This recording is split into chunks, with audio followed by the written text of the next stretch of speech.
Hello, my friends.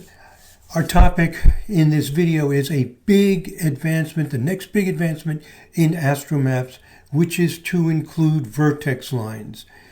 What I have here on the screen highlighted in yellow, we must start using the vertex. I'm going to show you in the next slides why it has become essential to start using the vertex.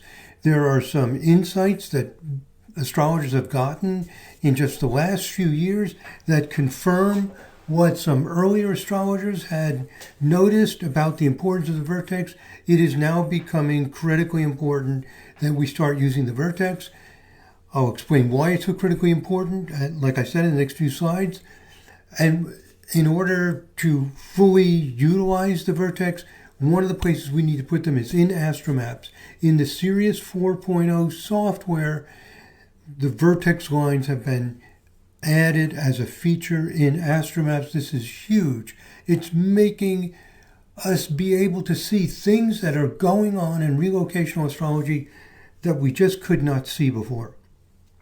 And when we look at the history of AstroMaps, starting with Jim Lewis, who was the first one to introduce them, way back, I think it was around the 70s, he did this before there were home computers.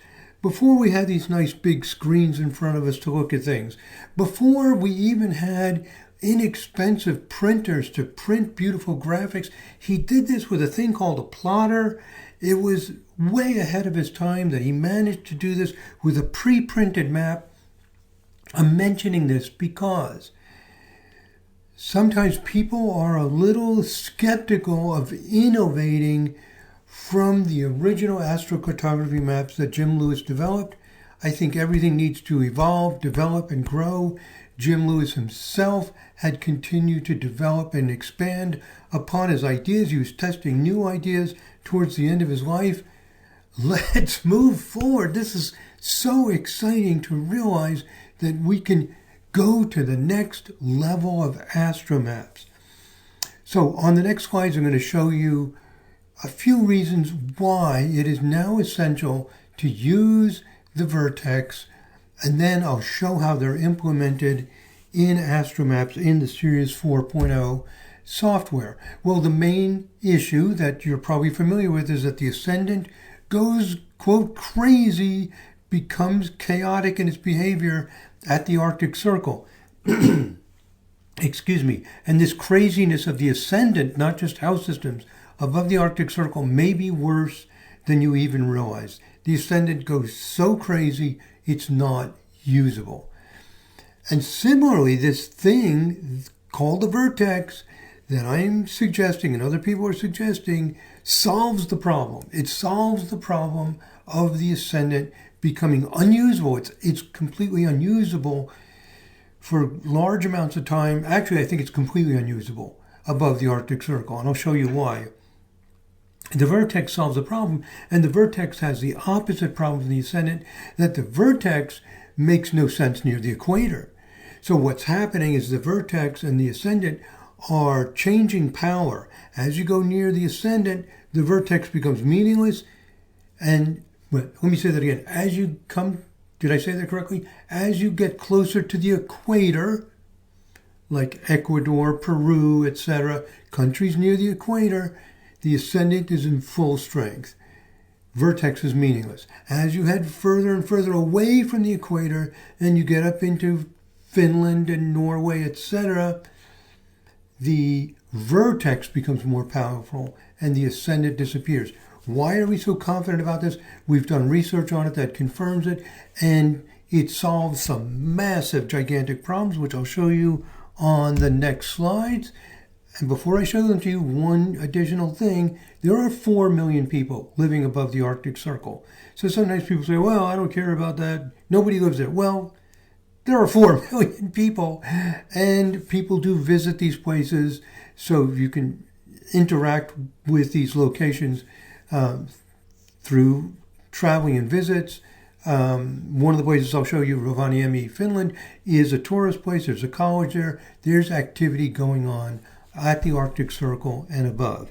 And here is what I mean by the Ascendant making no sense in these locations.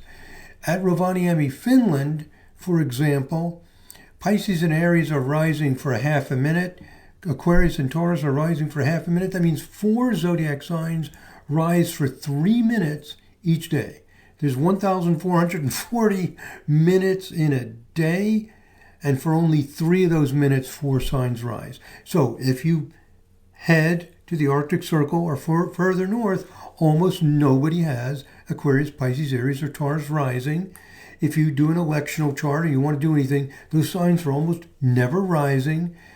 And the other signs are rising most of the time. 6 of the signs, you can see here, Scorpio, Sagittarius, Cancer, Leo, Virgo, and Libra, are rising for the great amount of time, because even Capricorn and Gemini are rising for only 18 minutes a day. It's extremely lopsided. Do the people have these personalities dominated by those signs? Does life in those places express those qualities of those signs? Everybody I've talked to who's lived in these places, brought up in these places, goes to these places, say no, it doesn't make any sense. The astrology breaks down completely. The rising sign is so incredibly important. And Rovaniemi is not the worst case. Rovaniemi is on the Arctic Circle. If you go even farther north, for example, Svalbard, one of the northernmost places in the west, there are a lot of large cities and big towns in Asia above the Arctic Circle, but Rovaniemi is one in Norway. And look at this. Gemini, Cancer, Sagittarius, and Capricorn never rise, ever. And 2 signs, Virgo and Libra, rise for over 13 hours a day, over half the day. The whole place is dominated by Virgo, Libra. Do people have a Virgo, Libra predominance? Is that the dominant thing going on? No, nobody observes this. The astrology breaks down completely, much worse than just houses being lopsided. Whole sign houses don't fix this. Equal houses don't fix this because they depend on the ascendant. The ascendant doesn't make sense. It's gone nuts. So it doesn't relate to human experience. This is also true as you head towards the South Pole. And as I said, the vertex makes no sense near the equator. So at Quito, Ecuador, which is 0 South 13, the vertex is always within a half a degree of 0 Aries. About a half a degree of 0 Aries or 0 Libra. It just sits there. Within about a half a degree of 0 Aries, it jumps back and forth. Even as far away from the equator as Mexico City, which is 19 north 24. We're not even that close to the equator. The vertex is never in 4 signs, Gemini, Cancer, Sagittarius, or Capricorn. Same exact problem you have with the ascendant in the Arctic areas, where signs just don't rise. Same thing happens with the vertex. And one more thing, to give you another indication of why the vertex is so important. The vertex goes east-west. The vertex goes directly east, directly west, and over your head. It makes a cross with the MC-IC axis, which goes north-south and over your head. The MC and IC obviously are extremely important. They go over your head, the zenith, north-south, and the vertex and the opposite point, the anti-vertex, are going east-west. Okay, what's so important about north-south that makes the MC and IC so strong? And why would east-west be strong as well? Well, north-south is important, you might imagine. And one thing that goes on with it is that when the sun rises, it reaches its highest point in a north-south direction, and all the stars do, and all the planets in their diurnal motion. So they reach their apex. That's something fascinating about north-south. That's where everything reaches its highest point in its diurnal motion. East-west is also interesting because, as you know, the sun rises sometimes farther to the north, sometimes farther to the south. That midpoint in the swaying of where the sun, that oscillation of where the sun rises, that midpoint is exactly east, and it sets exactly west. That's the first day of spring and the first day of autumn, where the ascendant is conjunct 0 Aries and 0 Libra right at that time. So East-west is fascinating. Note that many ancient buildings are aligned north-south and east-west. The what am I looking for? Stonehenge in my first paragraph, and other incredible ancient buildings aligned so that you can see the sun rise on the first day of spring and the first day of autumn. That not only is it the first day of spring and autumn, it's where the sun is at the midpoint of its oscillation throughout the year. And many, many temples, arguably the majority of them, ancient temples in India, face north-south. So north, south, east, west are not just pretty, cute little directions. They are powerful in terms of the space that we're in and how things appear in the skies related to it. Here's another thing you can think of. The horizon plane is a floor of a building. That's the horizon plane. The ceiling, which is, of course, parallel to the floor, can also be looked at as the horizon plane, because when you extend out all the way out into the sky, that little bit of difference between the floor and ceiling is negligible. The floor and ceiling are the horizon. They are a pure horizon, not the visible horizon, not what you see. They are a kind of sacred geometry, the pure horizon. And then we have, if you have a house, such as these ancient buildings that were built in a exact north, south, east, west direction. And by the way, the precision of their measurements is extraordinary. It's exactly north, south, and exactly east, west. If you have a wall facing north, south, that is the MCIC axis, where that crosses the ecliptic plane, where these great circles that are like walls or floors intersect the ecliptic plane is the critical point. So your north-south wall is the MCIC. Now, to have a room, we're still missing the east-west wall, right?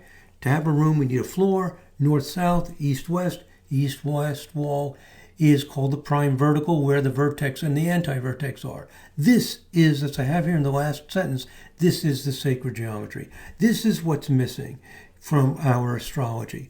And it makes sense of everything. We've started the formal research project confirming this.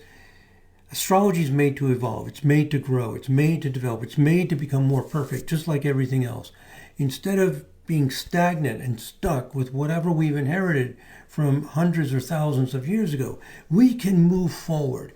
We can see what's going on. We have a technology. We have a communication system. We have an interactivity that they could only dream of in the past. Let's use all this to keep moving forward, to find out where the missing pieces of the puzzle are, fill in those pieces, and create a more perfect, beautiful form of astrology.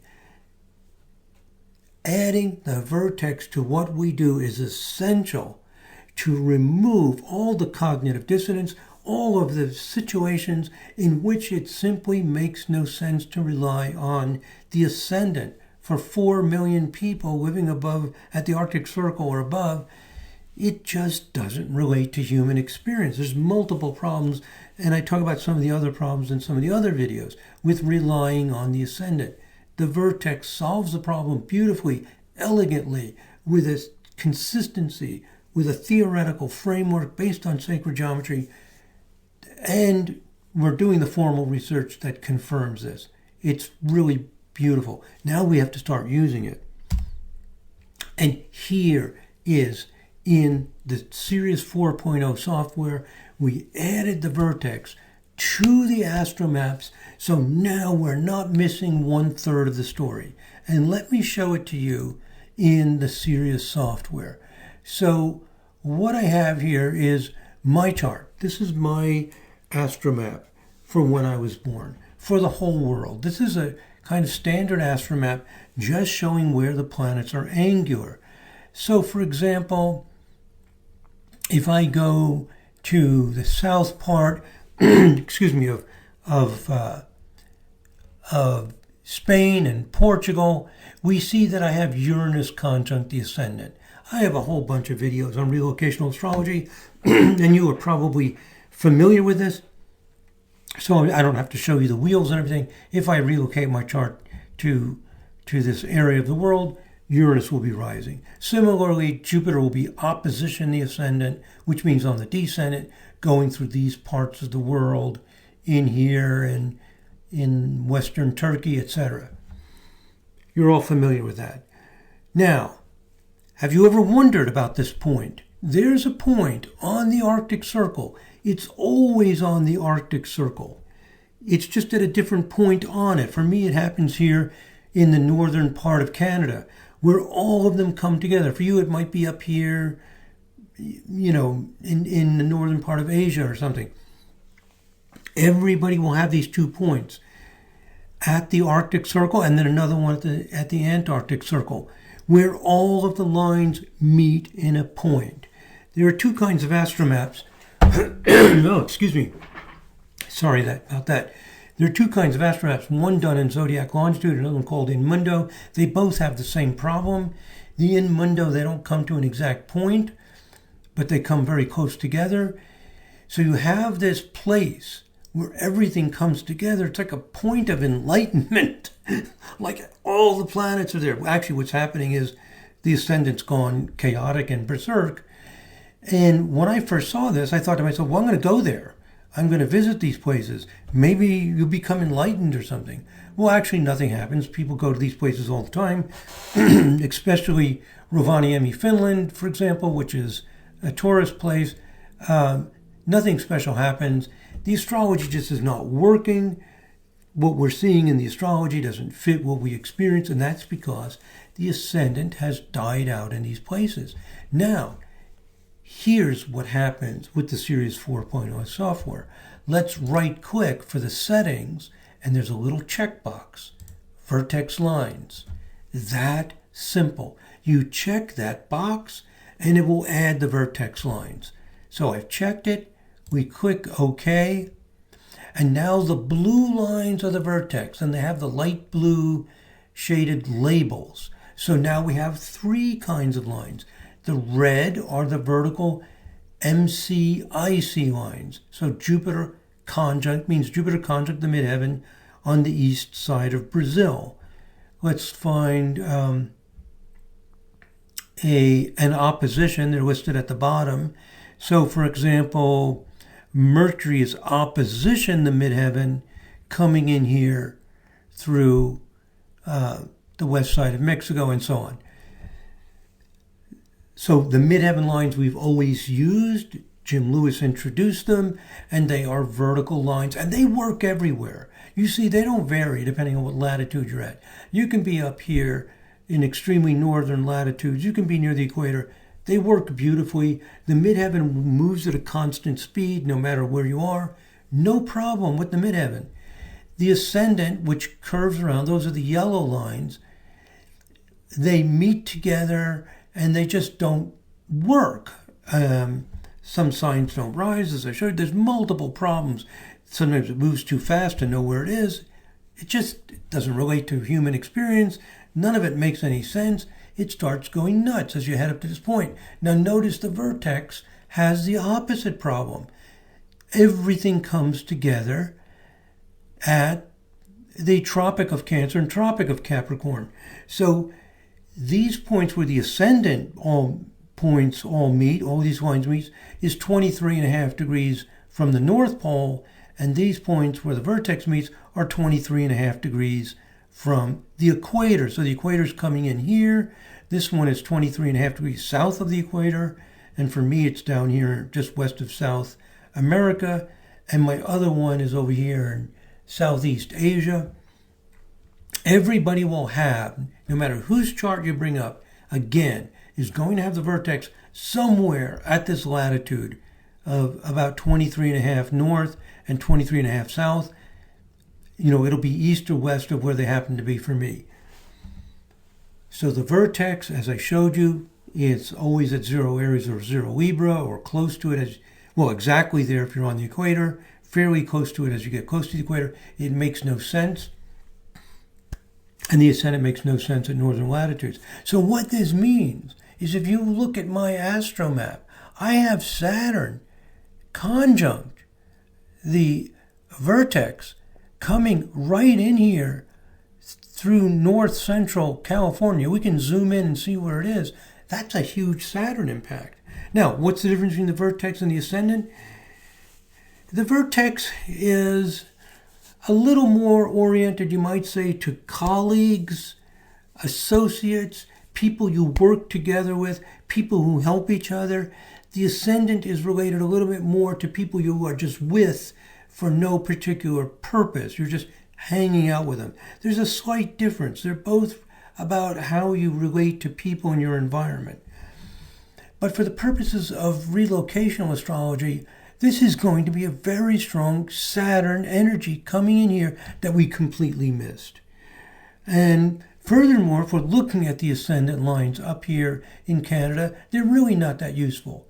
So it's where the lines are vertical, relatively vertical, that they're powerful. So here we see in towards the equator where all of the planet lines are only tilted slightly, and they're very powerful. And as we get up into the Arctic region, they're more horizontal than they are vertical. They're stretching out horizontally. So where they stretch out horizontally, they actually have no impact, basically at all. They're negligible. So, and the same thing with the vertex. The vertex is going to be vertical, more, it can be slightly horizontal, that's okay, but not when it's completely horizontal. It gets more and more powerful as it gets more vertical in these northern regions. So we see all of these things happening. Now, if you're doing the whole world, the labels can be so bunched up that you might want to zoom into an area. So if I want to see more closely what these lines are doing in Europe, I can right click, I can type Europe.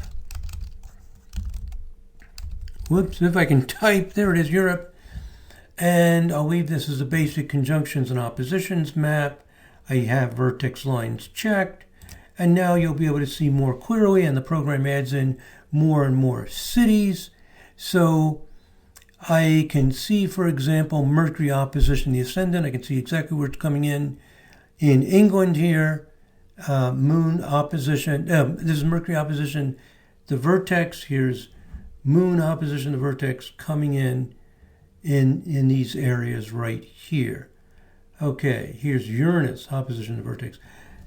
You've got the idea. So we're missing all of this vertex information, which is very, very important if we don't put the lines in. What we have to face in astrology is like any other field. There are lots of things we don't know. There's probably more we don't know than we do know. It's nothing to be afraid of. What's exciting is to learn more. Think back 50 years ago or so when we didn't have AstroMaps at all. We didn't have any of this information. So things can dramatically improve, become more precise, become clearer, and we can see things that we completely missed before. So that is the essential feature of the new version of Sirius, of having these vertex lines. Now, there's a lot more to show you. Let me show you some more things about these vertex lines. So I've already explained this. Here's a little note. The vertical red lines are the midheaven lines. The yellow are the ascendant lines. The blue are the vertex lines. And I explained this. I've just got notes here about how the yellow lines meet. It's 66 north 33 to be a little more exact. North and south, all of the ascendant lines meet, and all of the vertex lines meet at 23 north 27 and 23 south 27. So these points where the vertex lines meet. That's just a little technical note to be more precise.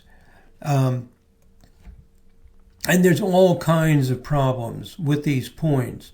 So if you walk around in a circle, just a few feet from these points, you go around the entire zodiac. That would be fun. Imagine going here, to this point for me, or wherever it is for you on the Arctic Circle.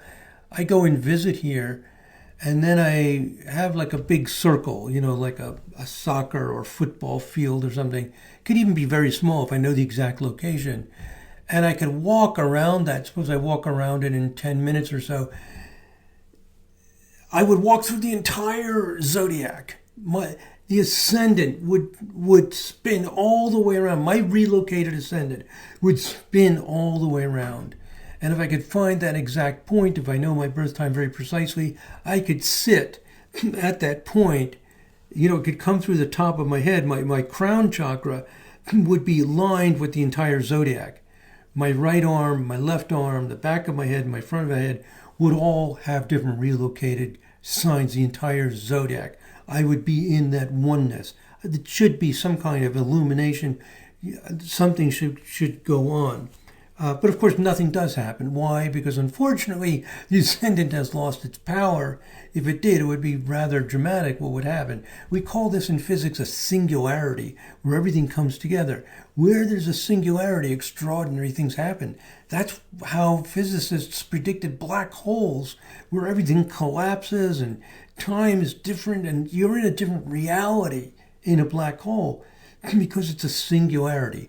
Well, this is also a singularity where magical dimensions open up and life would be completely different if the ascendant really worked. Well, we know it doesn't work because people move to these places, they live there, they vacation in Rovaniemi, and nothing spectacular or unusual happens. Airplanes leave and arrive at Rovaniemi Airport just as this singularity is happening, and nothing's happening. So that's what's going on there. Right, so this is where I explain that. So I've already discussed this. And here's a feature in the series software that tells you the strength of the ascendant and vertex for any chart. So let me show that to you. Let me move my picture out of the way, close this window. And I'm looking at my chart. If I go to listings, and then planet or asteroids positions list, and then I go over here to the first one, planet positions list. If I scroll down a little bit, it tells me the strength of the ascendant and vertex. The ascendant is 63% strong.